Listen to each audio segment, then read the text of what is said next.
हाँ जी, आवाज आ रही है सबको? Am I audible? Yes sir. अच्छा, सॉरी। एक्चुअली वो लिंक की वजह से थोड़ा सा वो इनकन्वीनियंस हो रही है, लेकिन स्टार्ट करते हैं अपने लेक्चर को। अच्छा जी, कल हमने एंड किया था मार्गरेट थैचर पे, और हम ये बात कर रहे थे कि आपके पास उसने एक न्यू पॉलिसीज अडॉप्ट करवाई थी। न्यू पॉलिसीज क्या थी कि जिसमें डी नेशनलाइजेशन की बात की गई थी। उसके बाद जो स्टेट का कंट्रोल था उसको मिनिमम किया गया था इन द इकोनॉमिक अफेयर्स। और उसके साथ साथ उसने जो ब्रिटिश नेशनलिज्म है उसको रीजोविनेट किया था, दोबारा से जिंदा किया था। अब इसकी वजह से क्या हुआ कि आपके पास जो ब्रिटिश है वहाँ पे एक पैराडाइम शिफ्ट आता है। यानी पहले जो ब्रिटिश एक बहुत बड़ा एम्पायर था, अब उसको अपने सर्वाइवल की जंग जो है वो लड़ रहा था, किस तरह से कि हमने अपनी इकोनॉमी को किस तरह से बेहतर करना है, या कौन सी ऐसी इकोनॉमिक रिफॉर्म्स हैं जिनको इंट्रोड्यूस करके हम अपनी इकोनॉमी को बेहतर कर सकते हैं। हमने देखा था कि आपके पास 1990 में जो मार्गरेट थैचर है उसका फॉल हो जाता है और उसको सक्सीड करता है John Major as a prime minister, and he was from conservative party as well. Kindly mike अपने ऑफ रखिएगा प्लीज।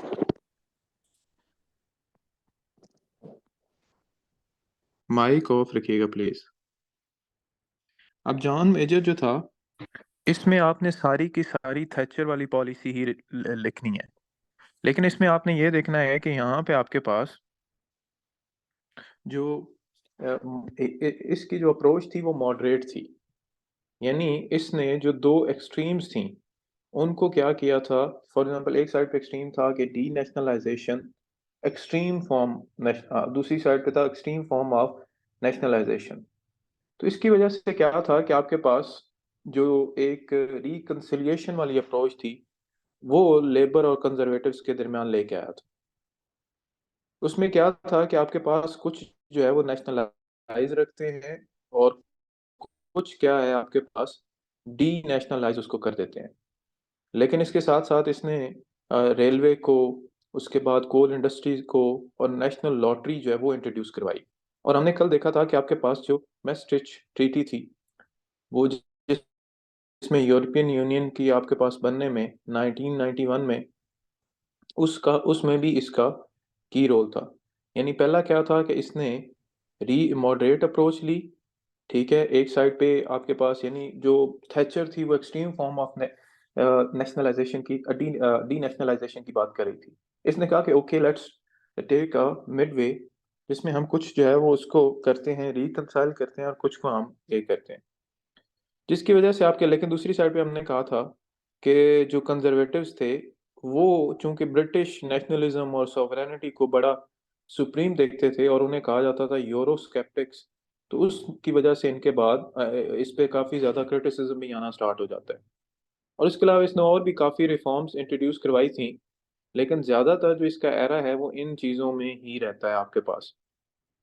ठीक है, कि जिसमें पहले इसने थैचरिज्म को कंटिन्यू किया, फिर उसके बाद जो प्राइवेटाइजेशन है उसको भी लेके चला, लेकिन दूसरी साइड पे यूरोपियन यूनियन में इंटीग्रेशन भी की। और यही एक वजह थी जिसकी वजह से आपके पास इसका फॉल आता है। और उसमें अगर हम इसके रिफॉर्म्स की बात करें तो सबसे पहले आपके पास जो इसकी रिफॉर्म्स हैं उसमें आपके पास आता है एजुकेशन।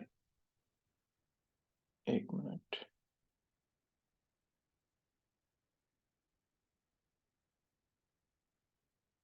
ये आपको माउस दिखाई दे रहा है?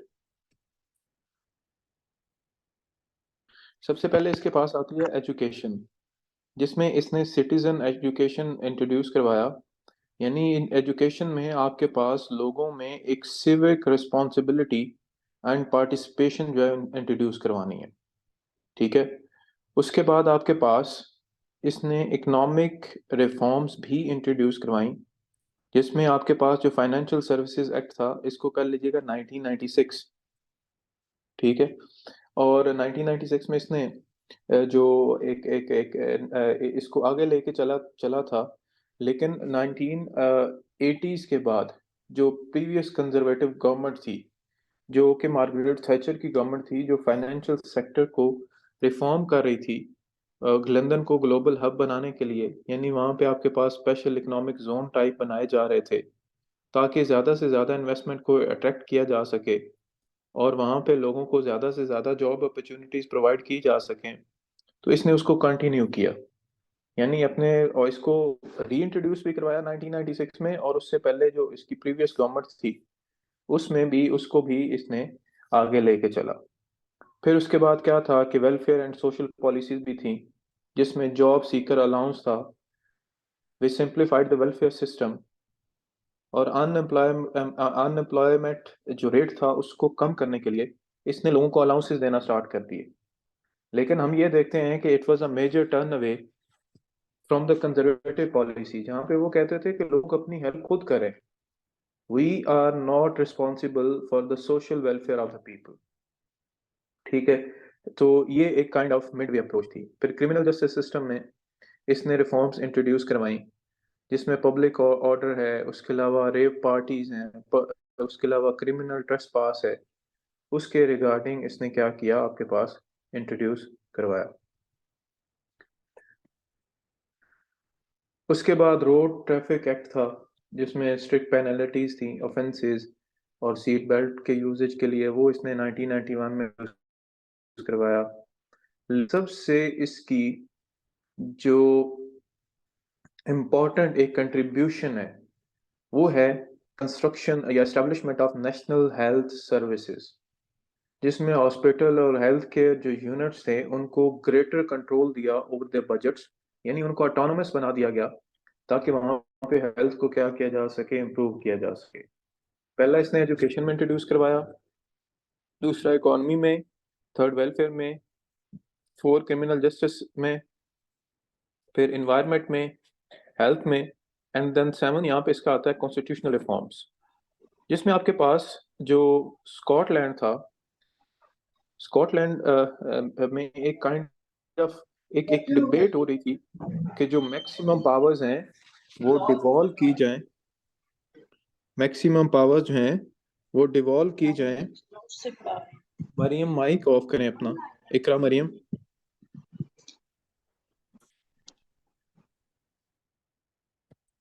उनको उनको जो है वो आपके पास जो हमने देखा उनको मैक्सिमम ऑटोनॉमी दी जाए। हमने देखा था कि जब हमने कंपैरिजन भी किया था स्कॉटलैंड और आयरलैंड का, तो स्कॉटलैंड की पार्लियामेंट जो है वो ख़त्म कर दी गई थी और उनको मेंबरशिप दी गई थी मेन हाउस ऑफ कॉमन्स में। लेकिन आपके पास क्या था कि इसने process of devolution of power in Scotland वो इंट्रोड्यूस करवाया। फिर उसके बाद यूरोपियन यूनियन की इंटीग्रेशन जो है उसमें भी बड़ा इसका की रोल है, जिस पे क्रिटिसिज्म भी है, और ये भी कहा जाता है कि जो यूके है उसको आफ्टर 1955 यूरोप ने सेव किया है, क्योंकि यूके की इकॉनमी जो थी वो इतनी वीक हो चुकी थी कि उसको without having aid from Europe it would not have survived, ठीक है। इसके बाद फिर आता है चैलेंजेस। वही पहला चैलेंज इसका आता है आपके पास कि जो 1997 में इसकी अपनी पार्टी इसके अगेंस्ट हो गई थी कि यूरोपियन यूनियन में क्यों गए हो आप। फिर उसके बाद जो है बैक टू बेसिक कैंपेन, कि जो मॉरल लाइफ और फैमिली लाइफ थी, यानी ये कहते थे बिल्कुल सिंपल लाइफ गुजारो, लेकिन वो जो एक नई जनरेशन आई थी वो आपके पास उसको एक्सेप्ट करने से इनकार कर रही थी। फिर उसके बाद एक नई डिजीज भी आई थी जिसको ये प्रॉपरली हैंडल नहीं कर पाए थे, British beef, due to outbreaks of bovine spongiform. ये एक आपके पास मैड काउ डिजीज थी। फिर दूसरा क्या था कि आपके पास पाउंड क्राइसिस आया था। पाउंड क्राइसिस क्या था कि जिस तरह आज हमारा जो रुपी है वो डी वैल्यू हो चुका है, उस टाइम पे ये भी डी वैल्यू हो चुका था। So as a result of that वहाँ पे क्या हुआ, इसकी गवर्नमेंट चली जाती है, और उसके बाद जो प्राइवेटाइजेशन है, लोग ये कह रहे थे कि इट हैज़ गॉन टू फार, कि आपके पास इतनी तो प्राइवेटाइजेशन होनी नहीं चाहिए। प्राइवेटाइजेशन का नुकसान क्या होता है कि आपके पास जो वेल्थ है, जिनके पास पैसे ज्यादा होंगे उनके दरमियान उनके पास एकमुलेट होती जाएगी। जब वेल्थ की एकमुलेशन उनके पास होगी तो अल्टीमेटली क्या होगा कि जो गरीब है वो सफर करेगा। So as a result of that, due to all these controversies, John Major failed, but again he survive 2 terms. और इसमें आप ज्यादातर थोड़ा सा थैचरिज्म का बता दीजिएगा कि मॉनेटरिज्म जो है वो आपके पास पॉलिसी अपनाई थी, ब्रिटिश नेशनलिज्म था, और ये 5 से 7 जो है रिफॉर्म्स और चैलेंजेस जो है वो लिख दीजिएगा। तो इस तरह से आपका ये क्वेश्चन भी हो जाता है। आगे आता है जी हमारे पास टोनी ब्लेयर।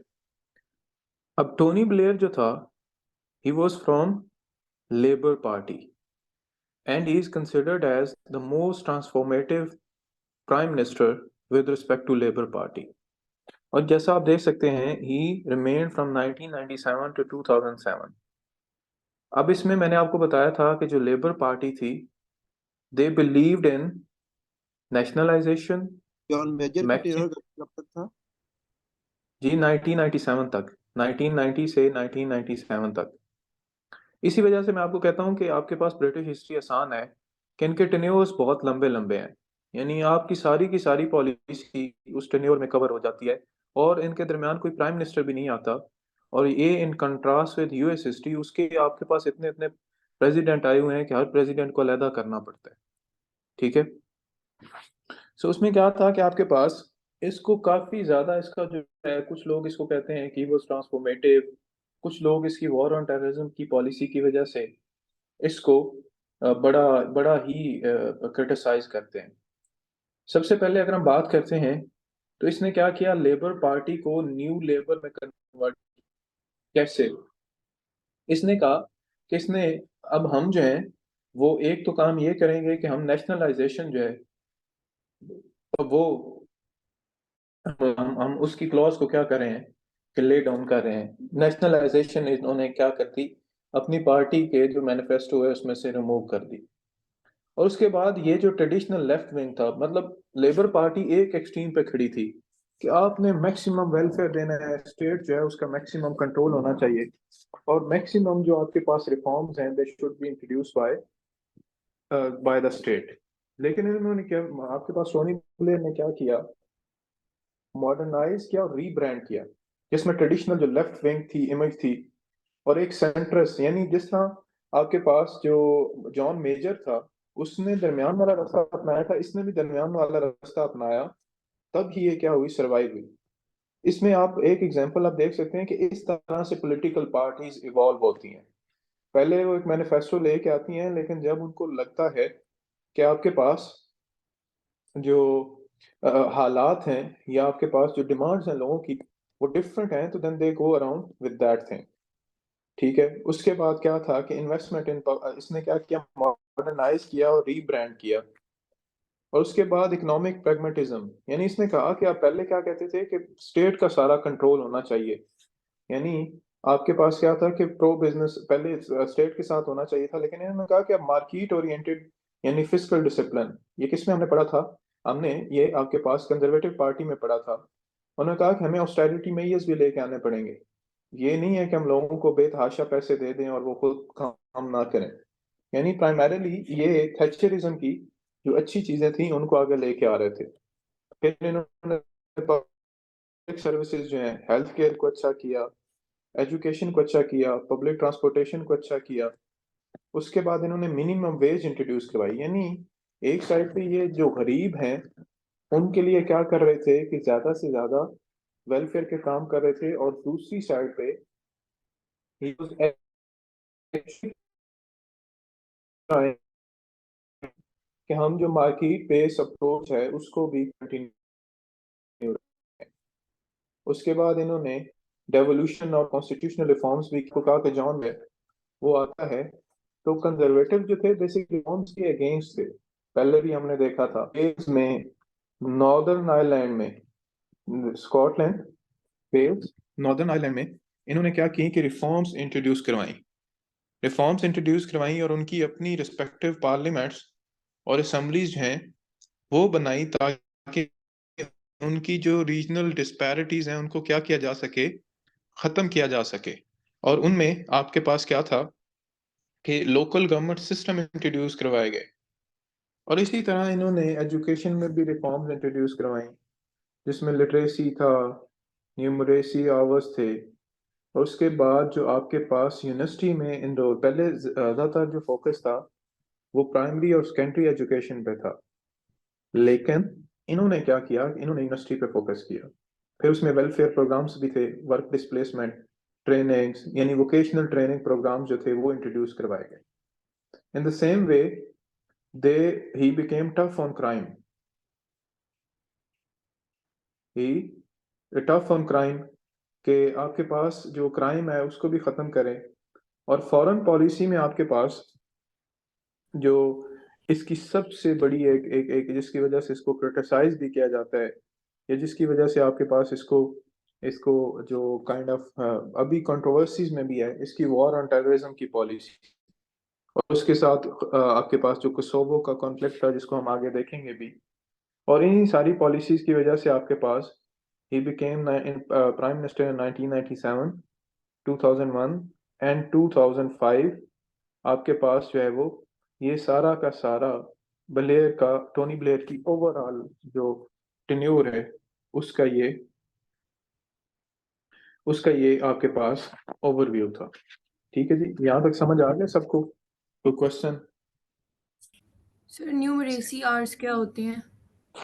न्यूमरेसी आवर्स आपके पास ये होते हैं कि जब भी हम किसी स्कूल में जो आपके पास या किसी कॉलेज में एनरोलमेंट होती है, ये आपके पास जो फॉर एग्जांपल हम सर्टन सब्जेक्ट्स देख लेते हैं, जो मैथ्स है जैसे, और आपके पास एक सब्जेक्ट है उसमें 45 मिनट्स हो गया, या फिर आपके पास जो सर्टन लेसन्स हैं कि वो जो जो स्टूडेंट्स हैं उसके लिए आपके पास प्राइमरी एज में उतने उतने लेसन्स देने हैं। उससे पहले क्या होता था कि बच्चों पे कोई रिस्ट्रिक्शन ही नहीं होती थी, और उनको आपके पास जो रियल वर्ल्ड है उनका पता ही नहीं होता था।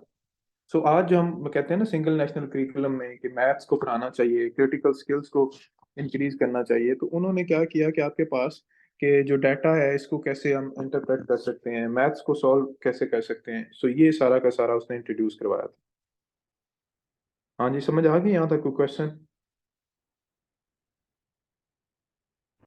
सर इलेक्टोरल सर सक्सेस का दोबारा करवा दें।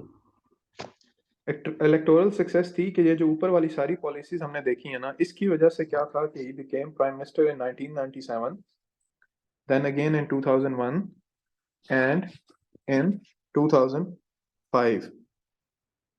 ठीक है, और फॉरेन पॉलिसी हम अगली स्लाइड में उसको डिटेल में देख लेते हैं। अच्छा जी, फॉरेन पॉलिसी में इसने क्या किया कि आपके पास बड़ा एक्टिव रोल प्ले किया, जिसमें आपके पास कोसोवो में इंटरवेंशन दी अफगानिस्तान में। अब अफगानिस्तान वाला क्राइसिस जब मैंने आपको, जी जी मायरा, जी मायरा,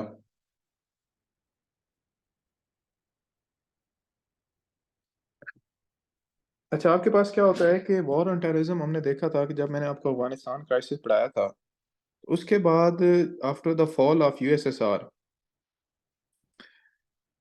क्या होता है कि दुनिया में एक नई वॉर स्टार्ट हो जाती है। नई वॉर स्टार्ट इस तरह से होती है कि जो आपके पास है अलकायदा, वो अपनी बेस बनाता है इन अफगानिस्तान, और उस बेस से वो क्या करता है कि आपके पास ऑपरेट करना स्टार्ट कर देता है। ठीक है, अब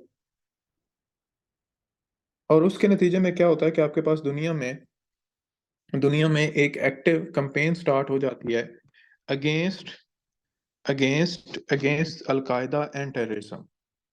और 2001 में यूएस क्या करता है कि यूएस कहता है कि अब हमें जो आपके पास एक इंटरवेंशन करनी पड़ेगी अफगानिस्तान में, ताकि हम टेररिज्म को ख़त्म कर सके। सो आपके पास क्या स्टार्ट हो जाती है, ग्लोबल वॉर ऑन टेररिज्म। और उस वॉर ऑन टेररिज्म में यूनाइटेड किंगडम जो है, it became the front line ally. और इस एलाईशिप में उसने अपने फाइनेंशियल, मिलिट्री और अदर जो रिसोर्सेज हैं वो यूएस को प्रोवाइड किए, ताकि वो क्या कर सके कि वहाँ पे आपके पास फाइट कर सके। और दूसरी साइड पे आपके पास क्या था कि इराक में इन्होंने कहा कि सद्दाम हुसैन के पास वेपन्स ऑफ मैस डिस्ट्रक्शन है। उन वेपन्स ऑफ मैस डिस्ट्रक्शन को ख़त्म करने के लिए जो टोनी ब्लेयर है उसने वहाँ पे आपके पास यूके के साथ मिलके वहाँ पे आपके पास इंटरवेंशन की, और as a result of that क्या हुआ कि it became front line ally in war against war on terrorism in Afghanistan and Iraq. अब ये जो डिसीजन था टोनी ब्लेयर का कि इराक में हमने तो भी ऑपरेट कर रहा था, तो ये तो क्योंकि यूरोप में थे और नेटो का पार्ट थे, तो इनके लिए तो आना जरूरी था। सिर्फ जी इसके वही फॉरन जी मैं वही बताता हूँ, वही बताने लगा हूँ। अब था कि नेटो का तो ये पार्ट था, लेकिन वहां पे हमने देखा था कि आपके पास यूरोप से अलहदा होके हमेशा से ये ऑपरेट करते रहे, या जो ब्रिटिश एक नेशनलिज्म है, या ब्रिटिश जो आपके पास एक काइंड ऑफ वहां पे उनमें एक जो सोच एग्जिस्ट करती है वो ये है कि they should operate apart from apart from Europe's policies. इसकी वजह से क्या हुआ कि आपके पास 1997 में जो एक टोनी ब्लेयर आता है, गवर्नमेंट में आता है, तो वहां पे एक फाइनेंशियल क्राइसिस चल रहा था। फाइनेंशियल क्राइसिस की वजह से यूके की जो इकॉनमी है वो आपके पास सीवियर क्राइसिस से गुजर रही थी, लेकिन दूसरी साइड पे आपके पास जो यूएस का ये जो डिसीजन था कि हमने अफगानिस्तान में जाना है और इराक में जाना है। और दूसरा क्या हुआ कि अच्छा, इसमें एक और जो मेजर पॉइंट मैं आपको बताना चाहूंगा आपके पास, वो ये है कि आप जो आर्ग्यूमेंट दिया गया था बेसिकली इराक वॉर का, वो ये था कि वहां पे वेपन्स ऑफ मैस डिस्ट्रक्शन है, केमिकल वेपन है। अब ये नहीं हो सकता कि आपके पास एक आपका प्राइम मिनिस्टर है, अब वो एक पॉलिसी इंट्रोड्यूस करवाता है और उसकी अकाउंटेबिलिटी जो है वो नहीं होती। ठीक है। सो ये जो वॉर ऑन टेररिज्म था ये एक डिफाइनिंग एस्पेक्ट बन जाता है, जिसमें आपके पास इसकी स्ट्रॉन्ग रिजॉल्व थी, सपोर्ट थी for United state in response to 9/11 attacks or commitment to combating global terrorism। और इसकी जो लेगेसी है, it has also become one of the most controversial and आपके पास एक divisive aspects of his legacy। इसने इसने इसने इसने बेसिकली जो अपने लोगों को बाद में अभी जो CIA और जो दूसरी में टॉप एजेंसीज हैं, वो क्रिटिसिज्म किस वजह से आया कि वहां से आपके पास क्या था कि वो वेपन्स ऑफ मैस डिस्ट्रक्शन कभी भी डिस्कवर ही नहीं हुए। और दूसरा ये वहां पे एक तासुर आना स्टार्ट हो गया कि यूके ने ये जो काम किया है सिर्फ और सिर्फ यूएस की वजह से किया। यूएस ने उसको उसकी लाइन को टो कर रहा है, और ये उसकी जो अनजस्टिफाइड इंटरवेंशंस हैं उनको सपोर्ट कर रहा है, लिहाजा ये इसकी जो पॉलिसी है बिल्कुल फ्लॉड है। इसमें पहला support for US led intervention था इन अफगानिस्तान टू रिमूव तालिबान रजीम, और दूसरा क्या था इराक वाला, possession of weapons of mass destruction. He believed that removing Hussein would contribute to regional and global security। उसके बाद क्या था कि इसने मल्टीलैटरल डिप्लोमेसी इंट्रोड्यूस करवाई, जिसमें आपके पास जो टेररिज्म है such as poverty, lack of education and middle east. और ये भी कहा जाता है आपके पास इट वाज बेसिकली कवर, कि आप एक साइड वजह से ये कहते थे कि प्रमोशन ऑफ डेमोक्रेसी को प्रमोट करो, मल्टीलैटरल डिप्लोमेसी को करो। तो आप इस पे क्रिटिसिज्म ये लिखेंगे कि जब अफगानिस्तान से वो गए तो अफगानिस्तान भी सारा का सारा आपके पास डिस्ट्रॉय हो चुका था। There was no democracy in Afghanistan and there was no democracy in Iraq. Iraq आज भी मिडिल ईस्ट जो है आपके पास क्या हो चुका है, डिस्ट्रॉय हो चुका है। जिस तरह यूके ने 1945 में इराक से withdrawal plan without any any conclusive withdrawal plan जो है वो वहां से चला गया था, यहाँ पे भी आपके पास वही इशू आया। ना डेमोक्रेसी प्रमोट हुई, रादर क्या हुआ कि इट ब्रॉट मोर टेररिज्म, यानी टेररिज्म को वो एंड करने गए थे, वो आपके पास क्या थे कि it brought more more more terrorism. एक एक टर्म लिखें, chill code, CHILCOT, CHILCOT।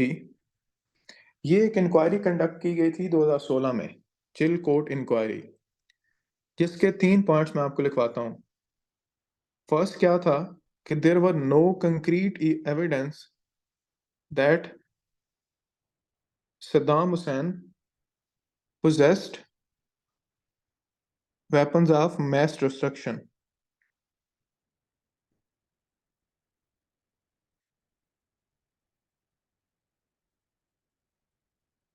Second,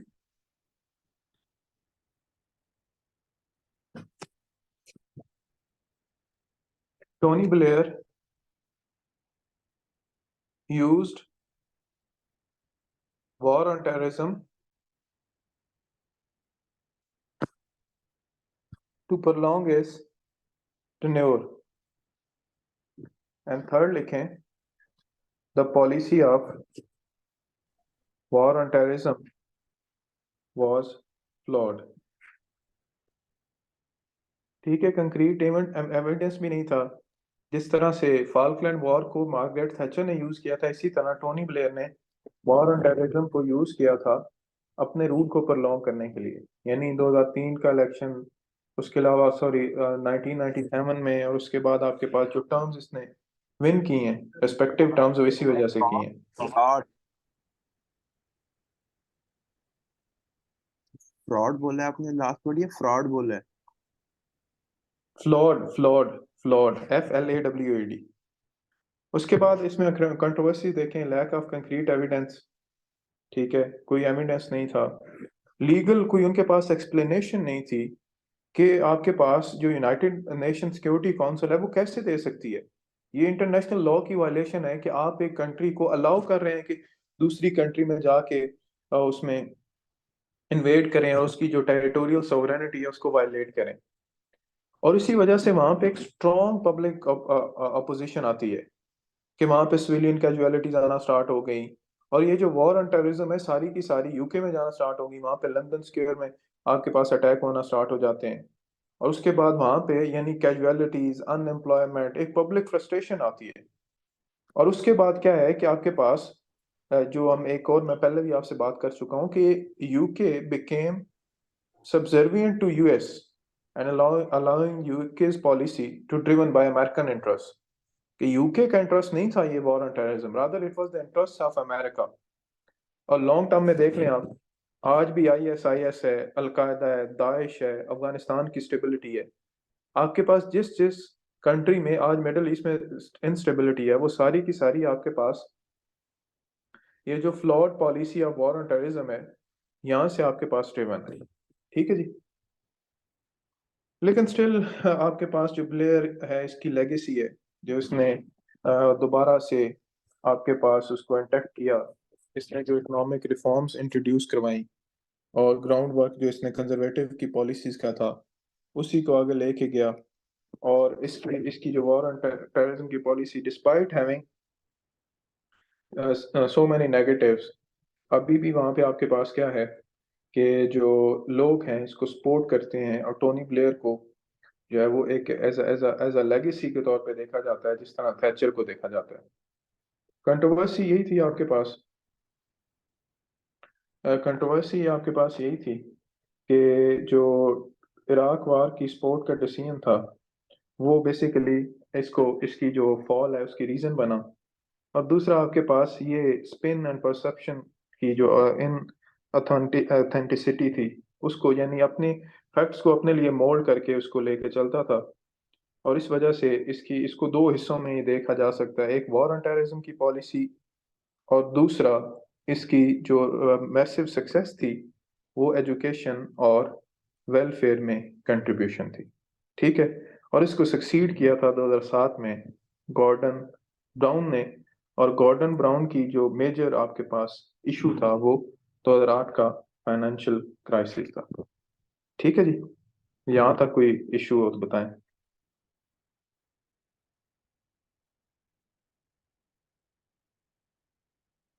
समझ आ गया यहाँ तक कोई इशू?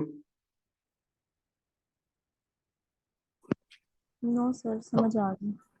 आवाज आ रही है सबको? Yes sir.